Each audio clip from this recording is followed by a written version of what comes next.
How to Think Clearly, a guide for better decision making and banishing negative thoughts. They all go hand in hand. How to think. I mean, this is something we do on a daily basis, yet who's talking about it? Who's actually thinking about it? Very few people are asking themselves questions about how they're thinking, whether their thought patterns are destructive or positive or useful or holding them back. And really, in life, your results are pretty much hidden in the questions that you're not asking yourself. And how you think is one of those core things you have to figure out. If you don't understand why you think the things you think, which then directs why you do the things you do or why you don't do the things you do in life, then how are you actually going to improve or do anything? Why do you think we have so many people that live lives, as Thoreau said, of quiet desperation? They don't really know who they are, what they want. They're going through the routines. They're doing the same thing every single day. They look to fulfill that void in their life with food, drugs, sex, cheating, things that are not ultimately fulfilling because they haven't asked themselves the hard questions of life and they don't have thought patterns that reflect that. They don't have awareness. So thinking clearly, you have to make decisions about where to go to school, where to work, what to say to a coworker, what to say to a boss, what to ask customers, tell customers, what email to send, what to put on your website, what to record in a video, how to spend your time, what projects to take on. Every day you're making decisions. There's also something known as decision fatigue, which is the more decisions you make as the day goes on, the less effective you are at those decisions, the less energy you have at those decisions. Jeff Bezos doesn't make any decisions past, I think it's 12 o'clock after he has lunch. All of his hard decisions are early in the day. Obama, Zuckerberg, Jobs, these people have wardrobes where it's the same outfit every single day. They're trying to eliminate the amount of energy they spend on decisions. Now, being able to think clear and be just a clear thinker in general is going to translate to the decisions you make. It's going to save you a lot of energy, pain, and suffering that you're going to spend on just muddy thinking and thinking the wrong things or going down the wrong rabbit holes or asking the wrong questions.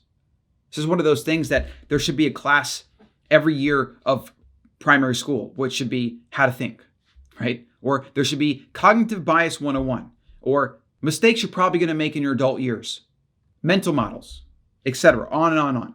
Yet you don't have these things taught in schools, which is why our education system is an abysmal failure, if you ask me, especially in our modern world since the invention of this thing called the internet. These are some strategies for thinking clearer, and I hope we've covered why you'd want to, because it pretty much directs everything in your life. Your entire life is a series of decisions. You are here today because of decisions you've made. And if you don't like where you're at right now, you can go back and blame your decisions and ultimately blame yourself. And not blame yourself to be negative and go down a spiral that way, but to say, this is my responsibility, and if I want to change it, I got to take responsibility, and let's start by trying to think clearly and really analyze what's going on and maybe why we got here. The first strategy is you have to define what the opposite of clear thinking is. The opposite of clear thinking is muddied thinking or emotional thinking. And emotional is probably the best way to start because most people do think emotionally. They protect their ego. They're afraid of what some person might say or do or did or whatever. They're stuck in the past. They're fearful of the future. They can't think clearly because they're emotional. So when you remove emotion, generally you can think clearly as a result. The first step is to remove emotion. There's some strategies for doing this. Don't think when you're upset, obviously. Give yourself a physical jolt, maybe some exercise, take a walk, get some sunlight, take a sauna, contrast showers, sleep it off, come back to it tomorrow. The first thing is to understand your physical and mental state and try to do things to get to a clear, calm mental state. You can't think clearly until you're calm and you're not letting emotions overtake you. Number 2, environment. You're not going to be able to think clearly if you're someplace where people are interrupting you or someplace where it's distracting, people are walking by. There's a lot of examples of this. Some people have been able to cultivate a flow state and kind of think when they're in a coffee shop, for example. I've been able to do that, but I use noise canceling headphones. And I do notice that if I sit closer to an area that's heavily trafficked, I do have my attention pulled away often. So that's not really conducive. The best place for this is to be maybe in nature or maybe in a room or maybe in a corner of a library where nobody's around and where nobody's going to interrupt you. Environment is huge for being able to remove all the external distractions so that your brain can go deep into the thing at hand.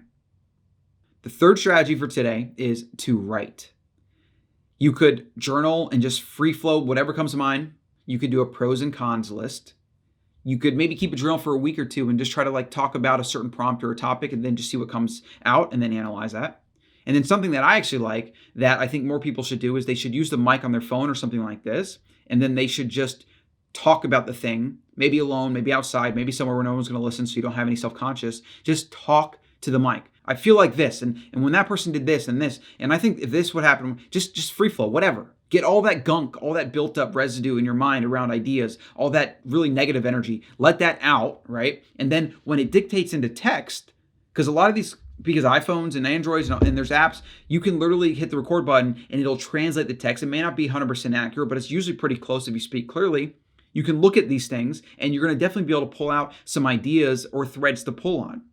And what's great about this is you also are going to get out a lot of the gunk, right? You're going to get all that subconscious things that have calcified because you haven't addressed this topic, and you're going to get that out, get onto paper, whether that's writing or talking. And then that's going to clear the way. It's going to let the clouds part so that the sun can come out. And when that sun comes out, that's when you're going to be able to think clearly. So these are some strategies for thinking clearly. I hope you understand why you should want to and how it's applicable to basically everything in life. And do something with this information today. Do something with this big idea. Maybe that start journaling, maybe a prompt, maybe a pros and cons list. Just do something. Do something. Let's get to the daily 6, and then I'll let you go.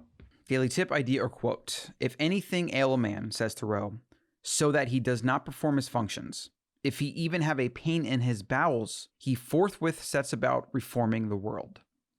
It's an interesting phrasing, right? But he's saying that if something bothers a man or woman and he or she doesn't like it, he or she basically blames the world and tries to shape the world of reality people to fit what he or she wants instead of taking personal responsibility. Daily question to ponder. If you woke up tomorrow with $1 billion, what would you do? Aside from shopping, traveling, partying, whatever, get all that out of the way. Let's assume you do that for 6 months. A lot of humans will. And then you get to the existential questions of what's my purpose? What am I doing? I'm not fulfilled. I'm not happy. What would you do then? Would you build schools? Would you volunteer? Would you coach? Would you mentor? Find out what you would do or what you have done in the past that brought you real fulfillment, and then start today. You don't have to wait till you have money or fame or power or some arbitrary date in the future that is not guaranteed to come to live life today. Daily book recommendation, Big Magic. She wrote Eat, Pray, Love. I think her name's Elizabeth Gilbert. It's a good book. I like it. You should definitely read it if you're remotely interested in doing anything creative or side hustling or anything. Daily health tip. Go outside with a mat or maybe go on the grass and do some stretches, yoga poses, maybe some push-ups, get sunlight, get some exercise. Maybe at the same time, listen to an audiobook. What's better than that? Daily cooking tip. Get an air fryer and use it. Keep it on the counter. The thing is awesome. Daily thoughts about money. Ignore the news, or I should say financial news. There's never, ever going to be a time where watching financial news or listening to it is going to make you better. It's not going to ever lead to better decisions. In fact, it's going to lead to bad decisions. You're going to act hasty. You're going to act fearful. You're going to buy into all the usually fear mongering, and you're going to do things like sell when you shouldn't sell and maybe buy when you shouldn't buy. There's never a time where the financial news is ever good for you. Just ignore it. And that's not investment advice. That's what I would do. That's it for today's show. Take some action with something today. Like and subscribe, share, do all those things if you want to. It does help me reach more people, and it helps build better humans, because that's the goal. Build better humans, the world will be a better place. Like a ripple effect. We need more better humans around. Hey, Colin here. Before I let you go, make sure you go over to colin.coach to hop on the AM5 newsletter so you can get a list of all the shows as well as some of my best content from the week before. You can go to colin.coach to get that now. If you'd like to support the show, you can go over to patreon.com/Colin Stuckert, and you can see some of the membership options, a small monthly donation to help support the work here, and join me in my quest to build better humans using big ideas, as well as promoting health through the Ancestral Mind podcast. I appreciate the support, and if you have any questions or comments, you can send me an email directly to colin@wildfoods.co. This show is also sponsored by Wild Foods Co. Real foods, superfood ingredients from small producers around the world. These are the products I use and trust on a daily basis. You can use code WILDCEO for 12% off your entire order over at wildfoods.co.